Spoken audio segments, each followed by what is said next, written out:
Dears अस्सलाम वालेकुम। हक मौजूद के साथ मैं हूं आपका मेज़बान सुल्तान रैन, और एक बार फिर मैं मौजूद हूं सिंधु दरिया बचाओ तहरीक के हीरो और वकला मूवमेंट के हीरो वड़ाइच आमिर नवाज सिंधी के साथ, जो कामयाबी के करीब करीब आ पहुंचा है, क्योंकि वफा की सरकार ने बालाखिर जो इजलास ड्रामाई अंदाज में उन्होंने 2 मई तक ले गए थे, पब्लिक प्रेशर और वकला के डट के रहने और सिंध के बागरत और बाज़मीर लोगों के डट के खड़ा होने और मुस्तकिल मिजाजी वाली जद्दोजहद के नतीजे में उनको अपना गुरूर और अपनी शिकस्त माननी पड़ी। पब्लिक के सामने, अवाम के सामने उनको सरेंडर होना पड़ा। इसलिए आज इमरजेंसी में इजलास बुलवाया गया है। इम्कानात ये हैं, बल्कि कभी इम्कानात हैं, बल्कि ख़ुद हुक्मरान फरीक ये बता रहे हैं कि जस्ट एक फॉर्मेलिटी है मीटिंग की, इजलास की, लेकिन फैसला हो चुका है कि कैनाल्स का मामला आज ऑफिशियली तौर पे रिटर्न में रद्द करने का नोटिफिकेशन जारी किया जाएगा। सिर्फ टाइमिंग का इंतज़ार है, बाकी मामला तय हो चुके हैं। सिंधु दरिया बचाओ मूवमेंट के हीरो वड़ाइच आमिर नवाज सिंधी जो कामयाबी करीब करीब पहुँचे हैं, इस मौके पर जिस्मानी तौर पर आपको नज़र आते होंगे थके हुए हैं, लेकिन अब उनको भी इंतज़ार है चंद लम्हों के बाद इस थकावट को कामयाबी की सूरत में दूर करके और जश्न की सूरत में बदल करके उससे कबल हम उनके जज्बात जानेंगे जो जिस्मानी तौर पर अब थका हुआ है। ज़हनी तौर पर क्या कैफियत है आप सब जानते हैं। मैं ये कहूँगा कि ये CCI जो है ये पहले बुला लेनी चाहिए थी और PM साहब को अपनी प्रेस कॉन्फ्रेंस से पहले बुलाकर पहले ये चीज़ें करनी चाहिए थी और फिर नोटिफिकेशन निकालना चाहिए था। अब भी खैर अगर उन्होंने किया है तो प्रॉपर नोटिफिकेशन निकालें, मिनट्स एंड मीटिंग के बाद एलामिया जारी करें कि दरिया सिंध पर कोई कैनाल नहीं बन रही है। दोबारा करूँगा कि हम आधी कैनाल भी जो है दरिया सिंध पर कबूल नहीं करेंगे, पूरी 6 कैनाल्स को ख़त्म करना होगा।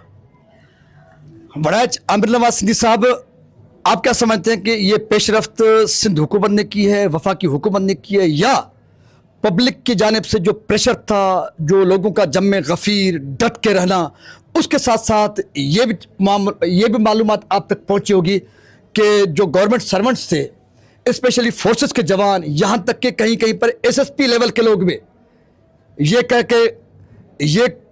के सरकार को, हुकूमत को कि हम अपने लोगों पर और पानी के इशू पर ऑपरेशन या लाठीचार्ज नहीं कर सकते, इसलिए मामले को अफवाम और तफहीम के साथ करें।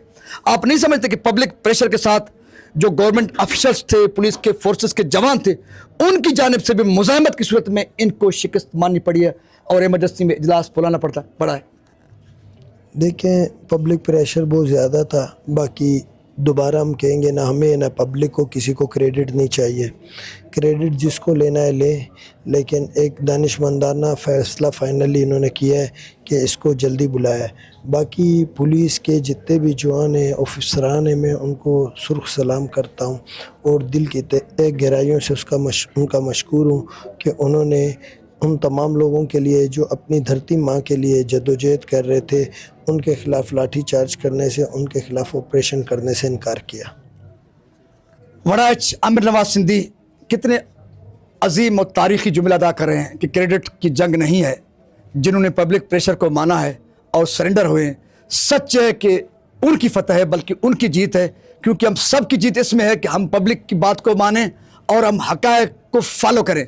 अगर हुकूमत सिंध ने या वफा की हुकूमत ने किसी ने भी पेशरफ्त की है, पब्लिक के ओपिनियन को समझा है, पब्लिक के सामने सरेंडर हुए, तो वड़ाइच आमिर नवाज सिंधी साहब कहते हैं कि हम सब की जीत है और शिकस्त किसी की भी नहीं है, और जिसने भी पेशरफ्त की है सब काबिल तारीफ़ है। सिंध पुलिस के जवानों को ख़ास तौर पे उन्होंने सुर्ख सलाम पेश किया है, हम भी सुर्ख सलाम पेश करते हैं, क्योंकि सब के मिले हुए आवाज़ और रिएक्शन के नतीजे में ये हुक्मरान झुके हैं। लेकिन उसके बावजूद हम भी ये कहेंगे, पब्लिक के सामने अगर हुक्मरान भी झुके हैं तो उनकी शिकस्त नहीं है, बल्कि उनकी भी फतह है। सिंध सलामत, साथ सलामत, पाकिस्तान जिंदाबाद, सिंधु दरिया पाइंदाबाद, वड़ाइच आमिर नवाज सिंधी, लव यू, जिंदाबाद जिंदाबाद।